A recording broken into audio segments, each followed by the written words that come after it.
Hey everyone, welcome to the Frank's Pour podcast. On this video, we'll be reviewing the Luisita Pedro Ximenez Sherry Rum.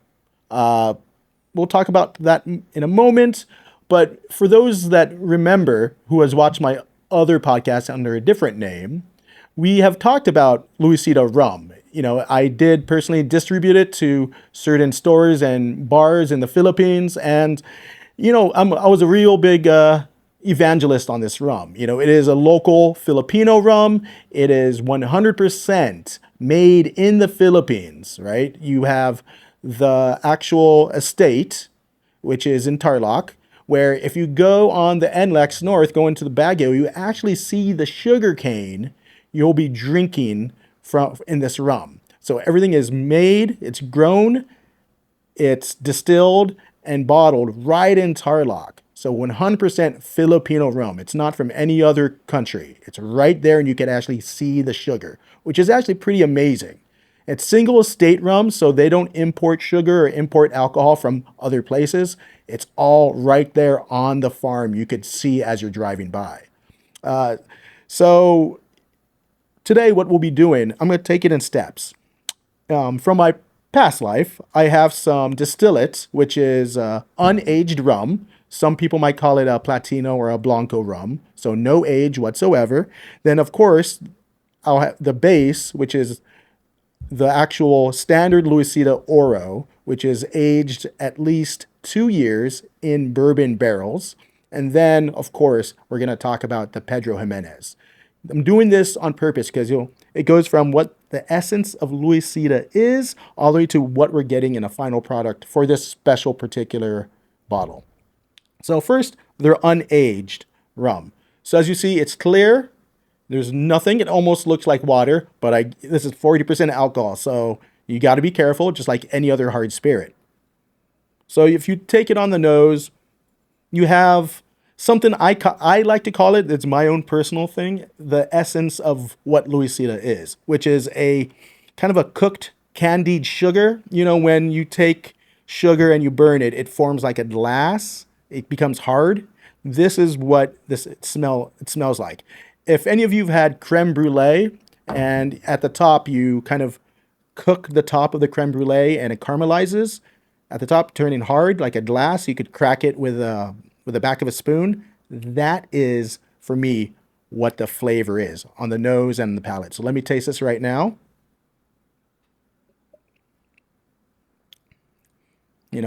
It's simple, it's easy. I mean, of course, you're going to get alcohol, regular standard, almost ethanol alcohol, which is the standard of all whiskeys, ethanol. Almost rubbing alcohol, but not poisonous. So yeah. So it's nice. It's easy. You cannot get this anywhere. Obviously, like I said, I had this from my past. So next, we're gonna follow up with the Oro. I'm not gonna go too deep into it, but this is, as mentioned earlier, aged 2 years in bourbon barrels, all in their they like to call it their bodegas, where their warehouses of where they store the actual rum. So in their bodega, 2 years, ex-bourbon barrels. So it's gonna be similar flavor to this, but of course, when you age something, right, you're gonna have some oxidation, you're gonna get some evaporation, you're gonna obviously get what's in the barrel. So you're gonna get some wood sugars, American oak, which has a different flavor than European oak. So you get a lot more vanilla. You'll get let me smell it and let me describe it. So on the nose, once again, you have the essence of what Luisita is for me, which is the candied sugar, right? The concentrated cooked sugar. You're going to get a bit of vanilla. I mean, it has bourbon notes, right?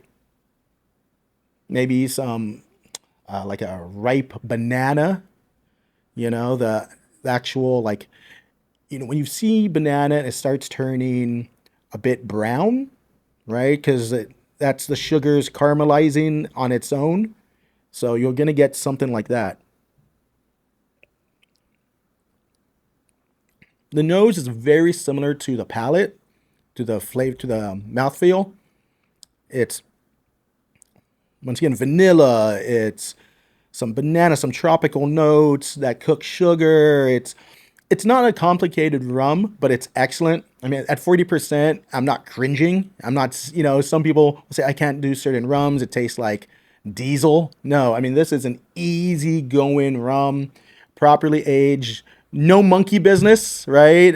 With some rums, I've been known to be a little funky. There's none of that in here. I know I've been to the warehouse, I've been to the factory a few different times. I know what they're doing. So there is no little funny business going on. So this is your good standard rum. All right. So now we're going to talk about what I made the video for today. We're going to talk about the Pedro Ximenez, the ex-Pedro Ximenez barrel.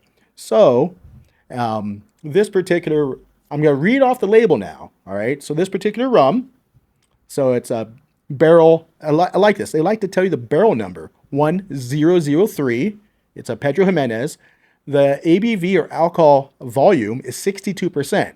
Now, this is about mid-range from what they've done on single barrels that I have helped them distribute in the past. They've had as high as 64.5, as low as 59. So this is at 62%. So a big, strong one still, right? So this was bottled in November 17 of 2022. The crop year of when they grew the sugarcane, which is an interesting thing to put. Most rums, actually any other rum, doesn't usually talk about the sugarcane because there's a good chance they don't know because they're probably buying sugarcane, or if they even buy the sugarcane or distill it from other places. So this is interesting. They actually tell you the crop year of the sugarcane. And the bottle number for this particular one that they gave me was 145. Now, and also 700 milliliter. Also, what's nice about this particular rum is they do give you this nice box, stained black. This is actually the color of the actual barrels themselves. When I've been to their bodega, their ex-Pedro Ximenez sherry butts is this color. So also on top of that, they give you this particular certificate inside. It tells you the story of Hacienda Luisita, bottle number, and vintage, which is 6 years. So this is a 6-year rum. Column still distillation, how many esters are in there, and it's personally signed by my friend and the farmer, Paco Cuanco. Actually, he actually says on the label, Paco Cuanco, comma, the farmer behind the brand. So Paco loves playing that up. Now, I will tell you, I've never tasted this before, so this will be the first time recorded, first time ever tasting it and recording on video at the same time, all for you guys. So I have actually 2 different ways I'm going to try it. I'm going to try it straight, 60, or neat, I should say, at 62%. Then I added a splash of water in another one. So first, the unadulterated 62% rum. Okay, just right away, I'm going to get very concentrated berry fruits, right? Which makes sense. It is ex-sherry, right? Like deep, like almost molasses sugar, right? Like really like cooked, like molasses. It's still get the essence of what Luisita is, which is that cooked sugar. I'm trying to, evoke memories that, what other things am I tasting? A bit of pepper. It is a higher ABV, so that makes sense. But it's, for you sherry heads, which I am one, this is excellent, excellent smell. It actually smells like real sherry versus other whiskeys out there where it has an essence of sherry, but not really concentrated. This is really sherried.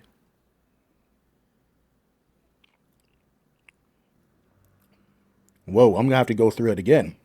Woo!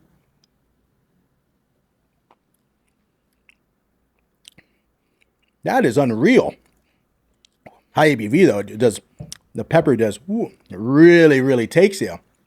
But I mean, you take what's on the nose and it punches it up on the palate. So you're really getting like real, like almost like brown sugar. You're getting that sherry wine in there. You're you're I mean, you're getting the black pepper because the high ABV, but it is nice. It is beautiful. It's not a rum you're ever gonna try, right? It's, when you go to the store, it's nothing like that. This is totally different. This is totally in a different playing field. And I've had other sherried rums or they tried to do XPX, Pedro Ximenez, or other ones. This is, or ex-oloroso. This is in its own league. It's the palate, I'm sorry, the finish isn't that dry. They had a ex-oloroso before that was a bit more drier. I'd have to drink some water. This doesn't have that. Also, it's a bit briny, it's a bit salty, which is interesting.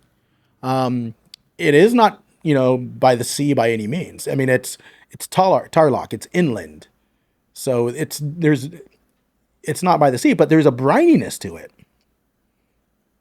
And I'll tell you, to me at least, maybe I've had so many different whiskeys and rums in my life that high ABV.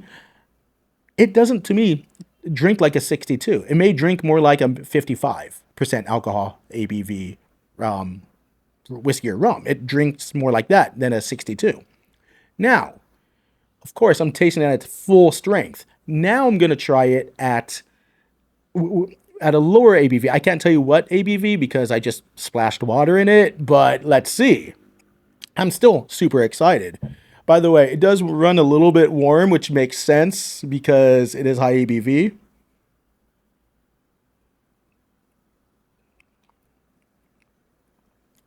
Oh, that's calmed down. Still same notes, just not as punchy.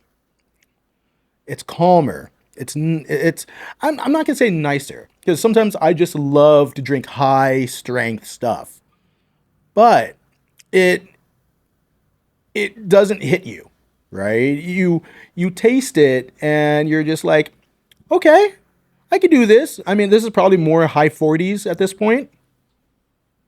Same nose, just not as concentrated.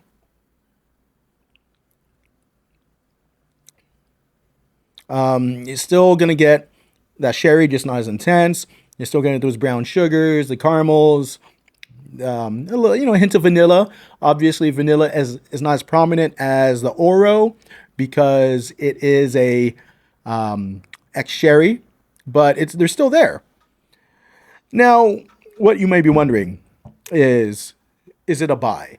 Well, I like it. I personally enjoy it. I would buy it. Now, the price is a little bit steeper than what they've done in the past. So this one is almost 5,000 pesos. It is 62% ABV, so you're getting more bang for your buck. I mean, it's about, if this is 40% at 62, it's 50% more alcohol, right, for a 700 ml bottle. So, yeah, I mean, obviously it's a different price point. This is single barrel, right? This is batches, small batch, but small, still batches. This is a single barrel. So, it's up to you. I'm not going to say if if it's a good deal or not. That's, we're all subjective on our own purchases, but I do enjoy this. This is something, I mean, the bottle is beautiful. The label, it's, a lot of it's handwritten. It's a talking piece for sure. I mean, at 5,000 pesos, I would, maybe won't drink it every day. Obviously, I'm not that rich of a guy, but this is something I would come back to, and this is something I would show off to friends. Ones that I know would enjoy good alcohol. Right. This is also maybe a good gift for people. There's a lot of things to it with this, but I mean, if you look at the color, it's deep and dark. It's almost like it's a dark brownish red, like like a not an auburn, but getting close to like that. Anyways, yeah. So I hope you enjoyed this. If you have any questions, obviously don't hesitate to ask. You guys know me on social media. You could chat me up on YouTube, Facebook, obviously. The Whiskey Society of Manila represent. You could always join there or ask me questions there. Also, if you enjoyed this, don't forget to like and share, obviously, and let's get this podcast going big because the Philippines needs a good spirits podcast that, with people that actually understand spirits. So anyways, guys, I hope you've enjoyed the video. Until the next time, have a good one. Bye-bye.